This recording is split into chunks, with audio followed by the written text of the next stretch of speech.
How's it going, everybody? Hello, hello, hello, and welcome to the next episode of Coffee, Tea, You and Me. I am so glad to be here with you, to be here with your friends, to be here with my friends and family as we celebrate this special episode of Coffee, Tea, You and Me. Today's episode is special. Why? Because this week I have the pleasure, the joy, the happiness associated with attending and being a part of this wonderful group called Phi Beta Sigma Fraternity. You might see some of my regalia I'm wearing today, but the fraternity is celebrating its 111th year anniversary at this time, and it's such a special time because the brothers are reminded and recommitted to our need and our benefit and the way we think about service to our communities. Um, we've been serving the communities for 111 years, and I learned some great things this week as I was associating and gathering with the brothers down at the Mecca at Howard University, which we do every year. If you're from the Washington metropolitan area, you get a chance to benefit from these ceremonies and these programs that we put together.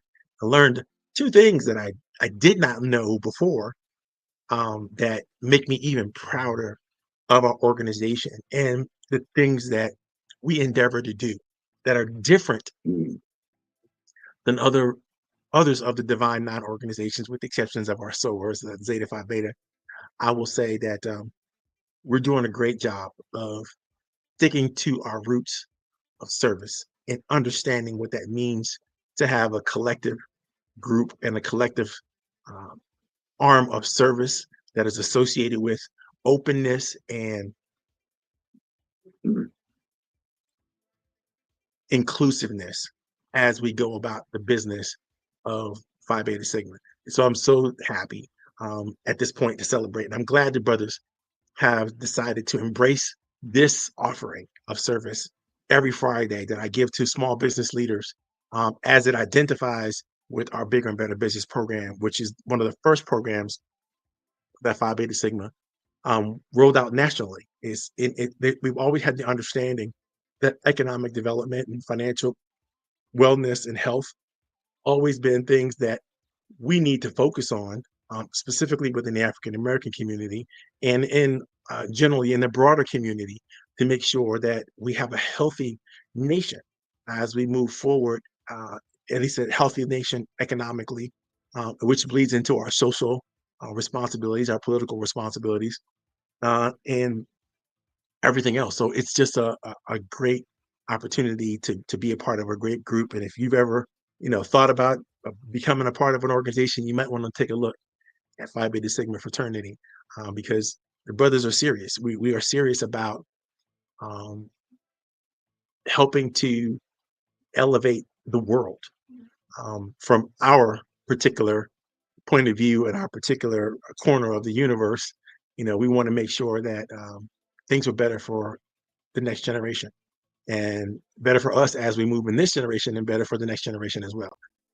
So, having said that, today's topic for Coffee Tea, You and Me is extra special because we are going through the RAP approach. Now, for those of you who aren't familiar with the RAP approach is a program that I created years ago to help elevate and sustain growing communities of small businesses all over the world. And if those principles are embraced, what's going to happen ultimately is all small businesses across the nation are going to start to improve their customer service. They're going to improve how they relate to their employees. Their retention is going to be improved dramatically. The resilience of their employees and the workers that they get to work with, the associates, the colleagues, the associations, everybody who's working with people, whether it's for profit, nonprofit, volunteer, are going to improve dramatically when they embrace the principles of the RAP approach. Now, the RAP approach stands for three key principles, right? There is respect, affection, and praise. And for the last several weeks, we've been working on the first two. And about a week ago, we started delving into the third aspect, which is praise.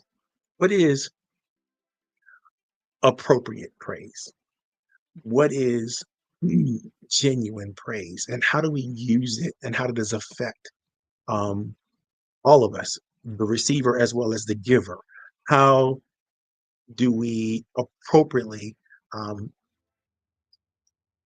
engage in the praise business without overdoing it or blowing up people's ego or making it difficult for them to normalize or associate with one another? And we've come up with lots of techniques and lots of strategies. Um, Last week we delved into the four core benefits of praise, and this week we're going to talk about more of those benefits as well as the rules associated with praise, and we're going to talk about the historical understanding of what praise is and how it is more than appropriate, not just emotionally but spiritually, in terms of learning how to use and elevate each other in a way that we don't think to do it automatically. And we're going to talk a lot about that today's topic. So I'm excited to delve in. You're going to sharpen your pencils. I want you to ask tons of questions, engage as much as you possibly can. This is, as always, a business friendly environment. What do I mean by that? If you have a program, that you want to announce to the world, that you want to share with others, please feel free to do so. If you are um, writing something new or something excellent, and you want help, or you want to ask a question, as if other people will get involved, throw that information in the chat. Let us know if you're coming from, whatever you want to know. You want to shout out your environment or um, your program, let us know. Put it in the chat so that we can click on the links. We can follow up with you if we need to do that. There's an event that you're doing or going to, you want to share with others, please do so.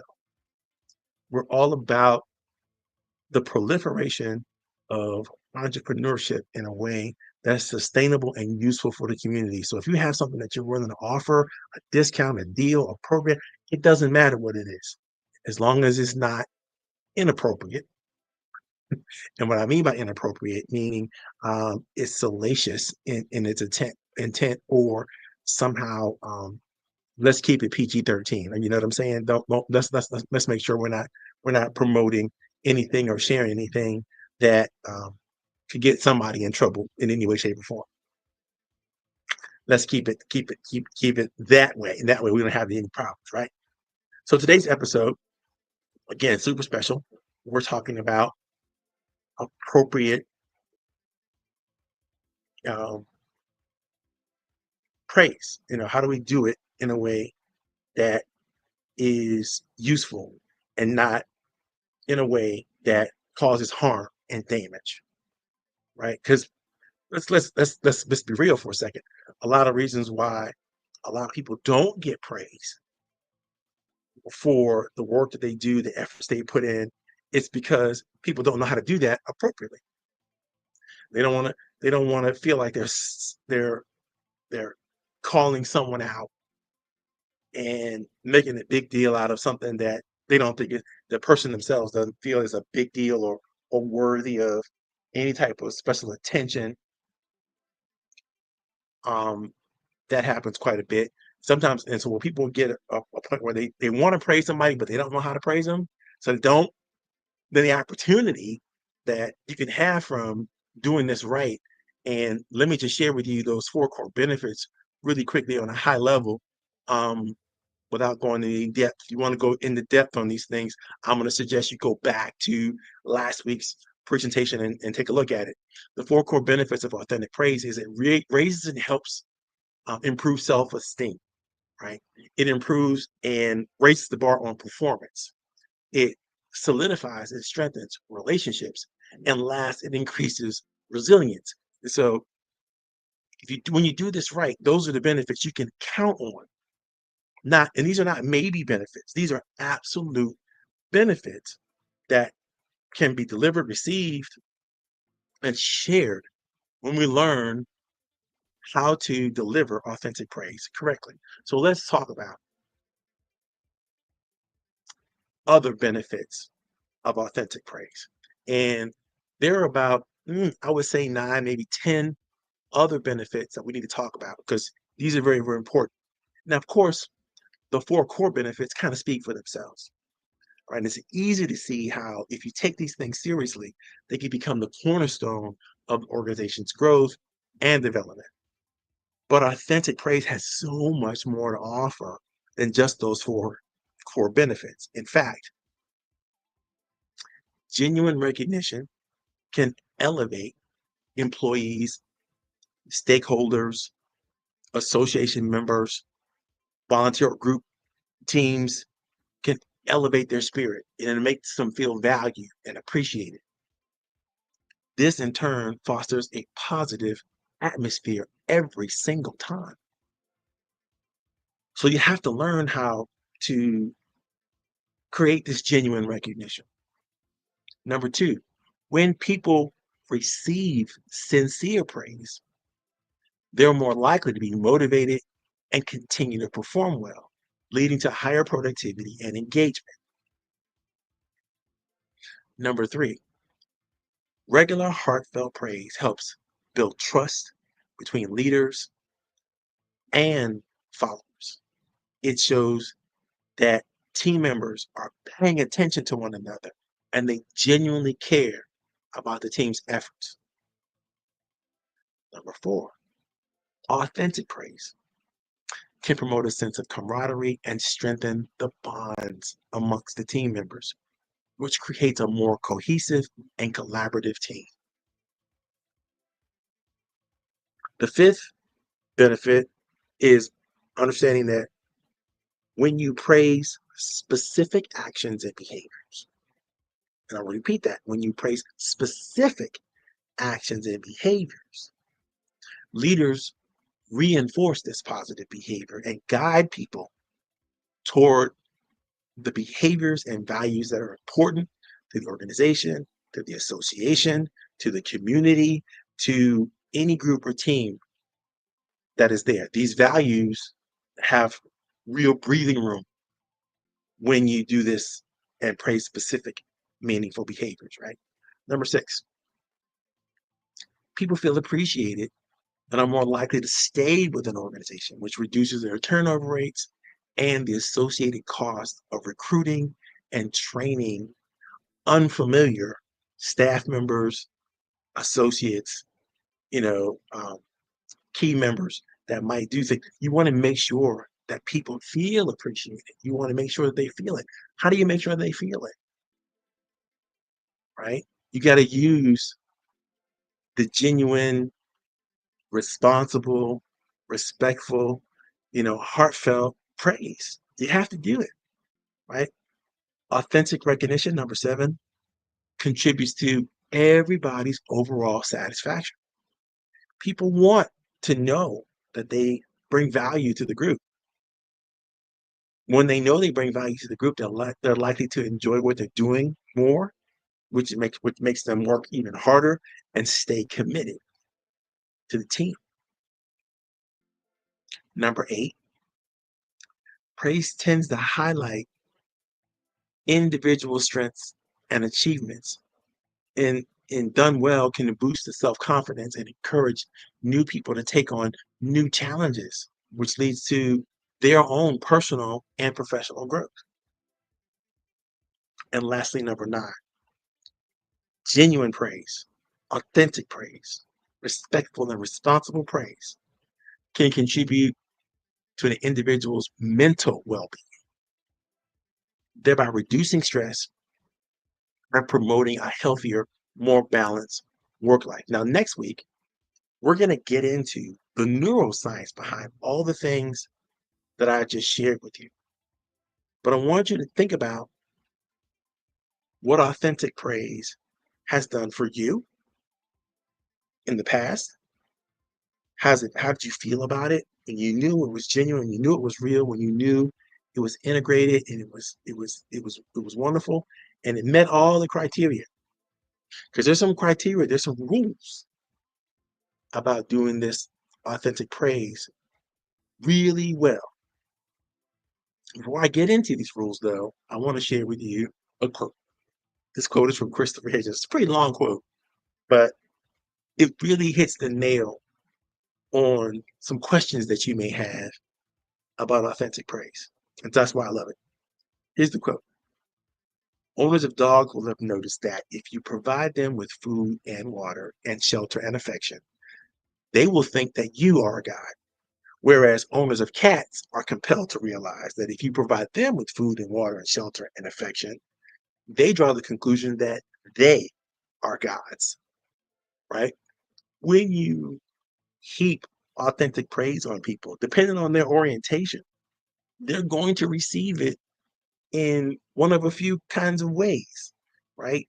They can receive it the way it's intended to be received and not feel like they're super special just because they've been praised, um, either publicly or privately, right? You're not creating an ego monster, right? You don't want to do that. But also, the person who receives that praise, you know, they could be loyal, they could show up, they could do more, they could it's like manna from heaven, really, when it hits the right person the right way, and why we don't do it quite liberally is because sometimes people get nuts when you give them too much praise. And usually it's because people who are delivering the praise don't understand the rules. They don't understand the rules of the praise game. And there are exactly 7 rules that you simply must follow if you're going to do praise well. And if you're going to do it authentically and going to be genuine about it, you've got to follow these rules. Okay. So here are the rules. Rule number 1, be observant and pay attention. That really should be 2 different rules, but I'm going to read them. I'm going to share them with you anyway. When your team members' contributions, efforts, and achievements are noticed, I mean, even the little things, it makes your praise not just specific, but meaningful, right? And in order to do this well, you may want to think about improving your reflective or active listening skills. We have a list, if you are following along in our booklet, we have a list of ways you can improve those reflective or acting skills. That's beyond this particular workshop, but I want you to know that it's important to be observant and to pay attention. First and foremost, you got to do that. If you don't do anything else, doing that will help you tremendously. It's not going to solve all the problems that you might come up with, but it'll get you started and moving in the right direction. Now, number 2, I love, right? Number 2 is important because it's really about doing all that you can do to be more empathetic. I didn't say sympathetic. I didn't say apathetic. I said empathetic. And you have to understand that empathy is about understanding how emotions work. It's about understanding that what you say and what you create and what you deliver to other people have an effect on them. If their neurological responses are normal, right, then literally you are going to be able to have a more meaningful and powerful impact. Now, even if their neurological influences are not normal, if you understand them, if you take the time to understand them, if you take the time to appreciate them and their efforts, and you figure out how to appropriately express genuine appreciation, it's not that difficult, but it does take a commitment to seek what I love. Dr. Covey used to say and teach this all the time. Seek first to understand, then to be understood. And that means if you put understanding, these 2 things I've already said to you in front of them, if you put understanding and empathy in front of everything else, if you put observation and paying attention above everything else when it comes to the praise game, you're going to do so much more. Now, number 3 is where you come in. Number 3, after you've paid attention, after you've seek to understand before you trying to seek to understand. Now you get to say something. You get to engage. You get to shore up what you thought you heard, but also come in with clear and concise communication. Number 3, practice clear and concise communication because you want to make sure that your praise is understood and appreciated. You don't want that praise to fall on deaf ears because it doesn't mean anything when you say the same things to everybody all the time, right? It doesn't mean anything when you're not specific about what you're praising them for and why what you're praising them for matters to you, to the organization. If you can't draw a direct connection as to what this level of praise that you're giving them as a result of their actions, their words, their deeds, right? You can't show how that specific behavior or thought affects the overall mission of the organization, the goals that you're trying to achieve, the vision that is out there. You can't be specific about that. Then the praise that you offer is not going to be as meaningful. And it might even be damaging. So what you understand is very important, right?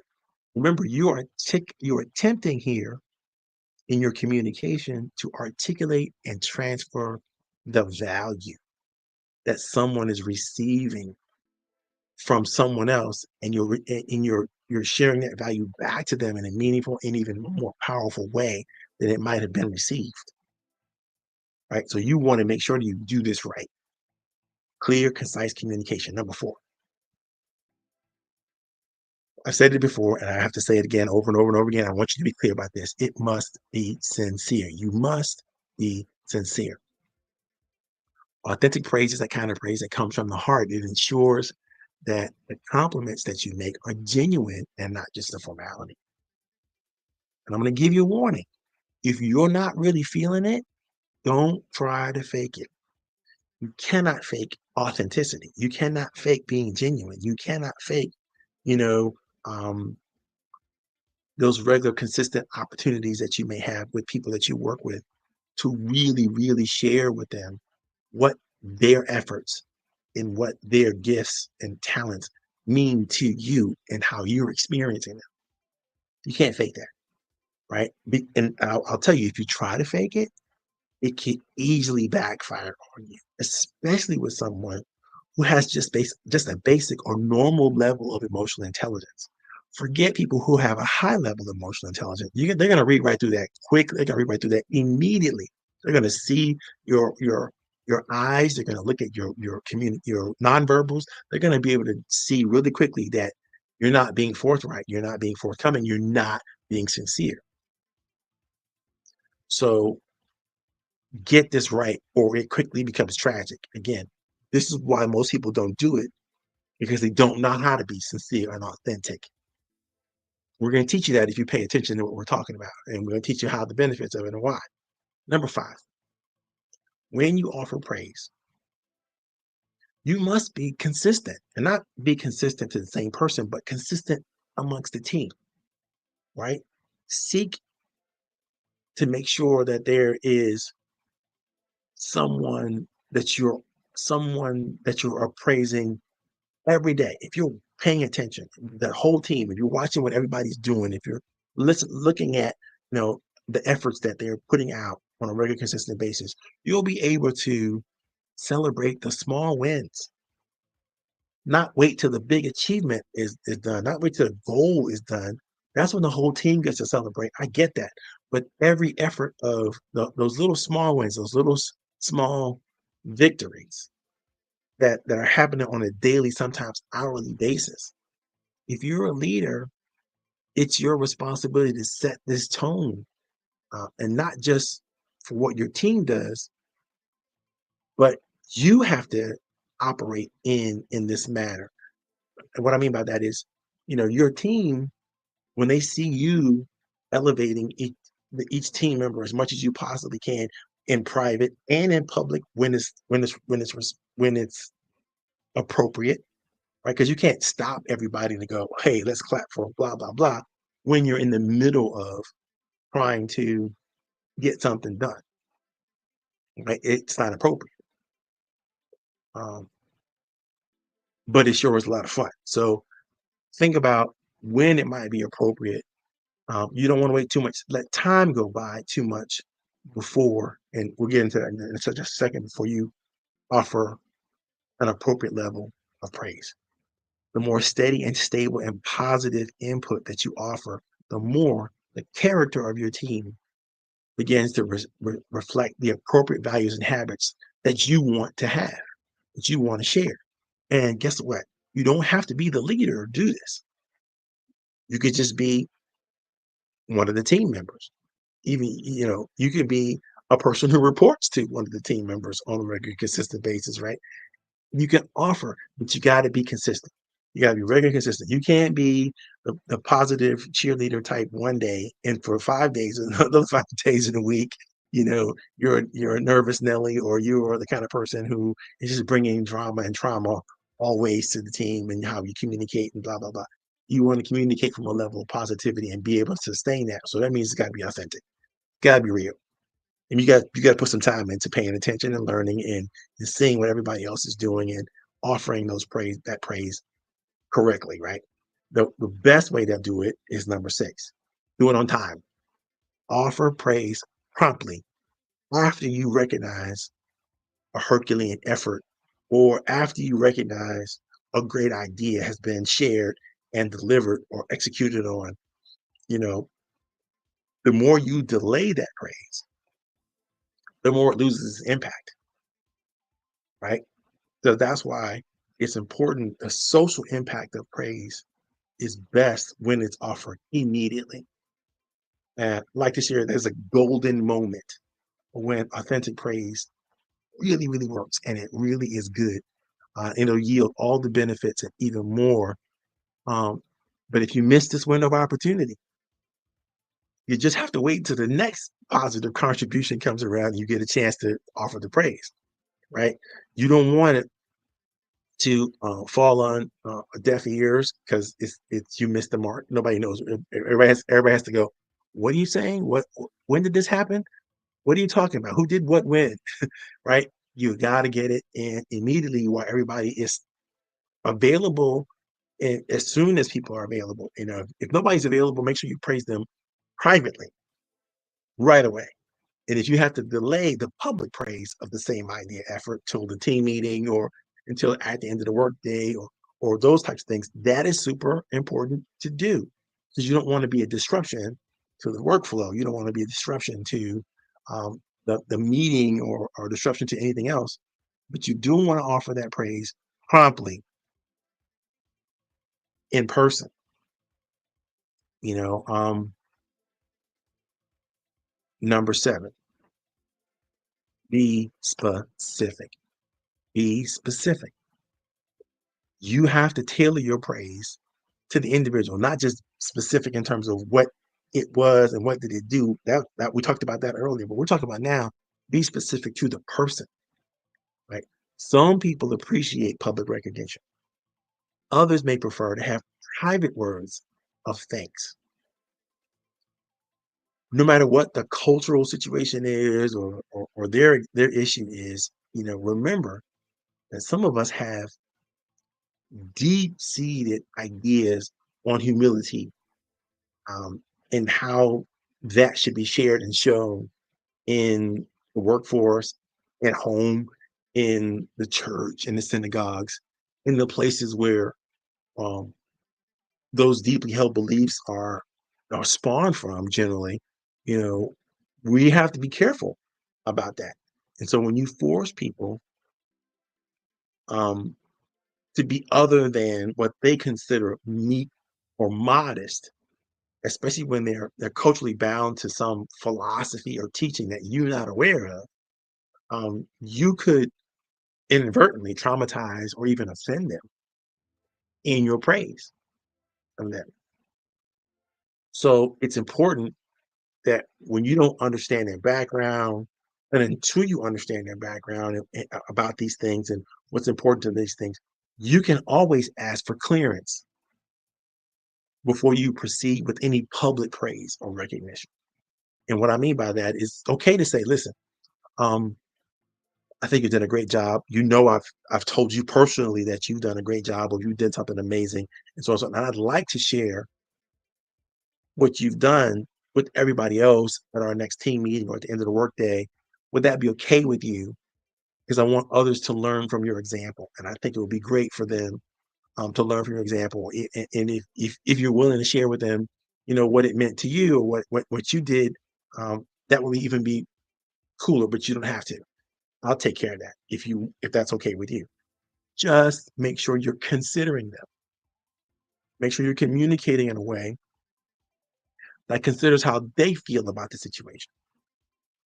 I was in a group of young ladies not too long ago who felt like um, they never got recognition, but in reality, the recognition that they did receive, they didn't receive it well because society has, so much and so long told them that they need to play a back seat to the men in the room or um, the men in the organization. And they never felt comfortable receiving praise because they didn't want to be singled out or they didn't want to be, considered better than the men in public because they felt like that would create a toxic or hostile environment for them in the workplace if people, if they actually showed up in all their glory and everybody understood how wonderful and effective they were. And so, again, the 7 rules of praise are: 1, be observant, pay attention; 2, be more empathetic; 3, practice clear and concise communication; 4, be sincere; 5, be consistent; 6, do it on time and do it often, right? Number 7, tailor your praise to the culture, the individual that you get a chance to participate and engage in. All right. And I'm going to tiptoe into a couple of quick things that I think are very important. You need to understand that we didn't just come up with this praise thing. I didn't just invent this, right? This is something that humanity has been working on for thousands and thousands and thousands of years. And the examples that I can share from you are clear from the Bible, from the Quran, from the Bhagavad Gita, from the Dhamma, and from the Torah. All of these religious texts speak specifically and directly to the value of offering praise. And all of them talk about speaking kindly, offering genuine praise, and building people up. Right? When this praise comes from a place of sincerity and love, it fosters a positive and supportive community. Stop. That's it. It's a clear stop, clear end. That's it. When it is done well, we've always known this from the deepest of our spiritual texts. We've always known when you create praise and you do it correctly, you foster a positive, supportive community. It is impossible for a positive and supportive community also to be a place where you breed and develop hostility. Full stop. That's it. So if you desire to make a meaningful and substantial contribution to the emotional and spiritual well-being of others that you get a chance to play with, you got to learn the true rules of authentic praise. You got to use them correctly and often because, like our spiritual texts have always said, and there's plenty of quotes that I'll read them to you next week because we're running out of time for this week. But all of those quotes literally are aligned with core values such as compassion, empathy, community. All of the texts, they highlight a significant and uh, the significance of recognizing and valuing others. All of this fosters a sense of belonging and mutual respect. I can't see how we could get away with doing without them. And we'll take a deep dive into them again in a better way next week. And then we'll get into some of the neurological stuff that promotes what the new studies are sharing and showing of why this is such an effective technique, tactic, way of being with other people. Okay, guys, I'm going to call it quits for today because I got some more Founders Day celebrating to do. I got to go downtown again and get all dolled up and our regalia and all that kind of stuff and go have a good time with the brothers and friends and guests as we celebrate 111 years of Phi Beta Sigma. So I'm glad that you were able to turn in. Hope you're able to share. This is going to be broadcast on Facebook, LinkedIn, Instagram, and on YouTube. It's live right now, but you'll always be able to go back to these um, opportunities to see and stop the tape, record it, evaluate it, do what you want to do with it. And still, the chat's going to be active and open and alive. So please engage in the chat as much as you can. I look forward to hearing from you. Look forward to talking to you. Again, if you have any questions, thoughts, comments, my information has been scrolling down here for the last 40 something minutes. So, there's no excuse why you can't get in touch with me, why you can't engage, share the things that you want to share. We're going to do this again next Friday. We're going to keep this party going for as long as we possibly can. And again, thank you to all the sponsors, especially the brothers of Phi Beta Sigma, who make this real opportunity possible for each and every one of you. God bless you, and I'm out of here. Okay, bye-bye.